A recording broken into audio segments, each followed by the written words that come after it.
To begin today's Sunrise Smart Start with some breaking news overnight. Rochester police, they're searching for leads after a man showed up at the hospital with a gunshot wound. Now, the first call was on Cedarwood Terrace around 10 p.m. for reports of a man shot. Police didn't find him there. They did locate blood at the scene. A short time after that, the 38-year-old victim showed up at the hospital when he got dropped off there.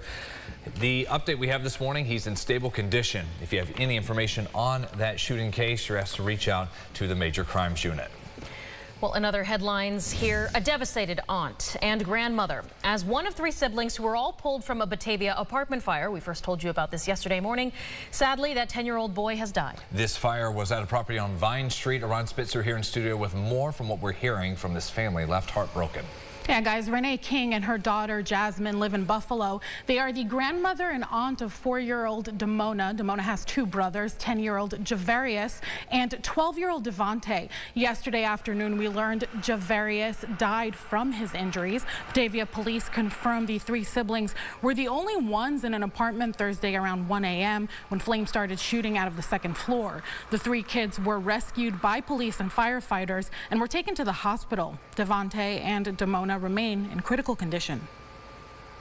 I'm receiving messages from the downstairs neighbors just apologizing, saying that they heard them banging on the window and banging on the ceiling and crying, and they tried their best. The door was locked. They tried to bang it down, and they couldn't. They did everything they could to save those kids. A kid has lost his life. We have two other children fighting for theirs. And we still have them on. We still have that chance at life with her. Two police officers and a firefighter were also injured as a result of the fire and were treated. The cause still under investigation. Guys. All right, thank you very much, Ron. Terrible story there. Now, the ongoing rock salt shortage and snow in the forecast might make getting to your destinations a bit more challenging throughout the weekend. Well, luckily, officials with the Parma Highway Department at least say they've shared the details about what they call a sensible salting plan. They say that this is to preserve the current supply of salt as much as possible due to that shortage. The highway supervisor tells News 8 the latest shipment of salt they ordered Monday from American Rock Salt in Mount Morris still hasn't arrived, at least as of yesterday. So Parma shares this barn with Hilton, which can hold up to 1,500 tons of salt. It has finally dwindled all the way down to just 100 tons. Despite the efforts to restock, they say that the salt likely will not arrive in time for what's to come Saturday and Sunday. I will still try to maintain the state roads as best as possible, but when it comes to town and county roads, then we will salt primarily hills, curves, and intersections. The roads aren't going to be clean at all times. You got to drive with the conditions. If there's snow on the roads, the wind blows over and stuff like that, you got to slow down. You have to.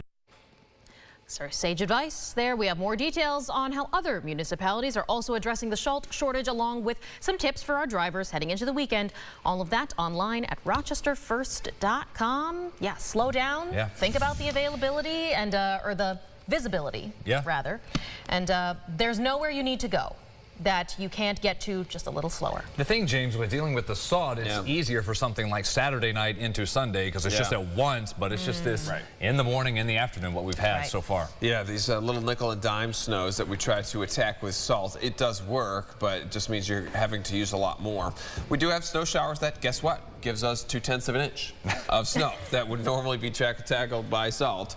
That blast happening over the next hour or so. Temperatures in the 20s, but note the winds gusting upwards of 30 miles per hour through this afternoon. We'll take a look at that 8-day forecast at the end of the show. Brendan, Michaela. All right, thank you, James. Sunrise traffic updates here as heading out. Yes, we do have some schools running on delays, mainly in Brockport, so they'll be an hour late starting today. Buses will be a little bit later on. You see the view from our Greater Rock Sky Eye. A couple of accidents. Police working on the Bay Bridge and headed out to Webster. There are 3 back-to-back at Bay Road, getting out to 250, closing some of the lanes. That was from one of the snowier spots the last hour or so. We'll check sunrise traffic again coming up in about half an hour at 7:25. For now, let's go inside the huddle. All season long, we've heard Bills fans shouting 3 letters at Highmark Stadium. There you go, MVP. And they were right. Josh Allen named the most valuable player this year. His teammate Dion Dawkins helped present the award last night. He was also a finalist for the Walter Payton Man of the Year award. Now, this was the closest MVP race in over 20 years. Allen got 27 first-place votes. Ravens QB Lamar Jackson 4 behind with 23. Jackson was named first-team All-Pro. Allen didn't get that, but the voters still felt Allen was more valuable to his franchise. After an exodus of veteran talent in the offseason, some called it a rebuild, Allen led the Bills to their 5th straight division title. The Bills put up the second most points this year. Allen had 28 passing touchdowns. He rushed for 12. And he had just 6 interceptions. I'd like to thank the Bills organization, Terry and Kim Pagula, Brandon Beane, Sean McDermott. Thank you guys for drafting me 7.5 years ago. Feels just like yesterday, it really does. And I know this is an individual award and it says most valuable player on it, but I think it's derived from team success, and I love my team. I'd like to thank Joel and Levon, my parents, who in my 20-plus years of playing football, going down to Pop Warner, I bet you they've missed maybe 15 games in their entire life. And last but not least, my fiance, Haley, who you've been my rock. You are my best friend. I would not be standing on the stage if it weren't for you. So with that being said, be good, do good, God bless, and go Bills. Allen is the 3rd Bill to be named MVP. The others, O.J. Simpson and Thurman Thomas.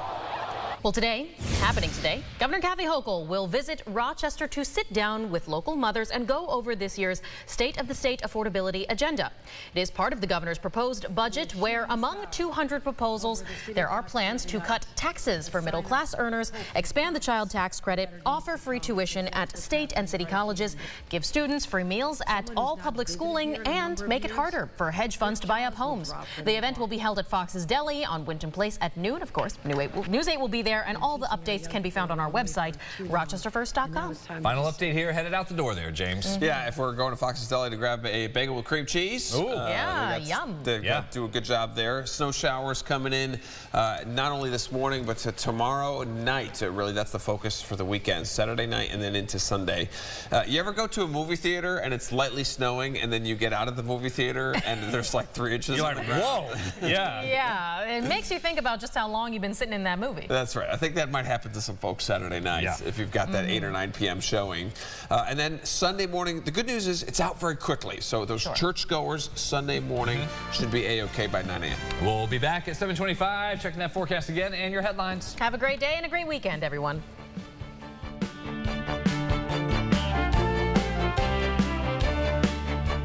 Follow News 8 wherever you are on RochesterFirst.com, Facebook, X, and on our app for news and weather.